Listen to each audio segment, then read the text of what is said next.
Góðan daginn. Sveinborg heiti ég og starfa sem mannauðs- og stefnustjóri hjá BYKO.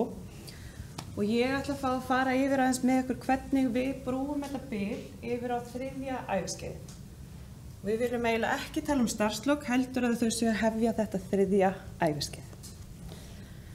En áður við förum í það langaði mig aðeins að varpa upp bara hvernig þróunin hefur verið. Við sjáum í tölum hjá Hagstofunni að meðallífaldur á Íslandi frá 1950 hefur aukist 11 ár. Samhliða því erum við að sjá betri heilsu hjá einstaklingum sem að gefum náttúrulega möguleikann á að starfa lengur hjá okkur. En það sem ég velti fyrir mér, og ég veit ekki hvort að þið hafi rætt hérna í dag, er bara hvað áhrif komandi kynslóðir muni hafa á starfslok. Af því að þegar ég skoði þetta, og hvort sem hún spyrir ChatGPT eða skoða fræðigreinar, að þá færðu mismunandi sýn á hvort að fólki okkar sem er að koma upp núna muni bara búa svona hnútana að þau hætti fyrr eða munu þau nýta sér það að vera í betri heilsu og vinna lengur. Og þess vegna varpa ég upp þeirri spurningu hvort að eftir 20 ár við munum hreinlega búa við aðrar áskoranir heldur við búum við í dag. En ef við förum yfir í BYKO, að þá eins og þeir sem hafa komið hérna áður, og þá hefur við sett okkur stefnu starfslok og settum hana skriflega fyrir 2 árum. Og það gerðum við líka í samstarfi Auðnast, sem virðist vera vinsælasta stelpan í bekknum hérna í dag. En það sem að skipti þarna máli og það sem að fólk líka búið að vera að tala að það skiptir máli að fólk viti við hverju það búast og hvernig ferlið er. Og þess vegna setjum við þetta skriflegt. Það fyrsta sem við gerum er að það er starfslokanámskeið við 62 ára aldur. Okkar frábæra fólk hefur hins vegar endurskýrt þetta og núna heitir þetta lífslokanámskeið að þeirra beiðni. Þetta er bara sama námskeið og fólk hefur talað hérna áður, námskeið frá Auðnast, 2 dagar, farið yfir mikið efni.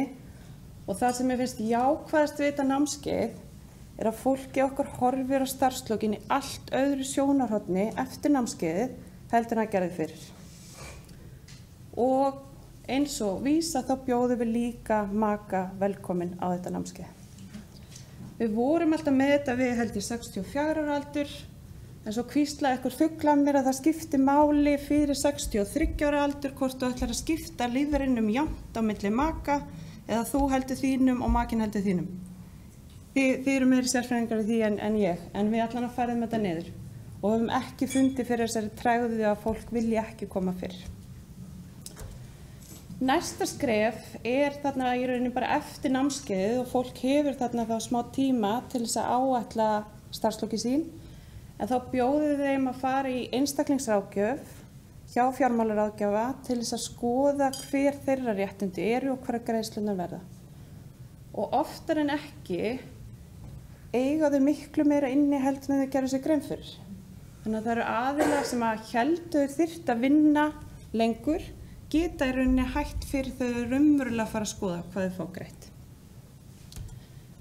Þriðja skrefið er síðan við 65 ára aldurinn, þá tökum við samtalið og það er stjórnandinn sem tekur þetta samtal til þess að fá fram óskir viðkomandi varðandi starfslok. Þarna hefur einstaklingunum bæði tíma til þess að undirbúa sig, en við höfum líka tíma til þess að færa þekkinguna þeirra yfir áður en fara. Síðan við 67 ára aldurinn að þá er svona alla jafna starfslok hjá okkur. Og leggjum við þá upp úr á hverja fólki okkar vil. En það sem við bjóðum líka upp á er hlutastarf eftir 67 ára aldurinn af því að þetta er okkar mikilvægasta fólk, oft á tíðum. En þarna setjum við samt þau mörk að við, 67 ára aldur getur ekki verið meira en 80%, við 70 ára aldur ekki meira en 50%, og eftir 75 ekki meira en 30% starf. En þessu fylgir að sjálfsögðu áskoranir eins og öllu öðru. Og þetta eru svona þær helstu 3. Það fyrsta er hvernig getum við tekið heiðarlegt samtal við fólki okkar þar sem við sjáum að heilsubrestir eru að eiga sér stað og vinnugeta er skert. Og það getur oft verið mjög erfitt samtal, því einstaklingurinn sér sína heilsu ekki á sama máta og við sjáum hana. Önnur áskorun er síðan sem snýr fyrst og fremst að einstæðingum. Aðilar sem eru ekki með maka, vinnan er þeirra félagslíf að mestu leyti og þar skiptir okkur miklu máli að geta minnkað starfshlutfallið hægt og rólega samhliða því að fá þau til þess að efla félagsleg tengsl utan vinnunar á móti. Og síðan er það launahlutin. Að því að við bjóðum fólkin okkar að halda áfram í hlutastarfi, að þá byrja þau að þiggja greiðslur frá lífeyrissjóðum á móti. Það sem er áskorun þarna hjá okkur er að flest okkar fólk getur ekki verið meira en í 30% starfi án þess að lífeyrisréttindin þeirra fara að skerðast.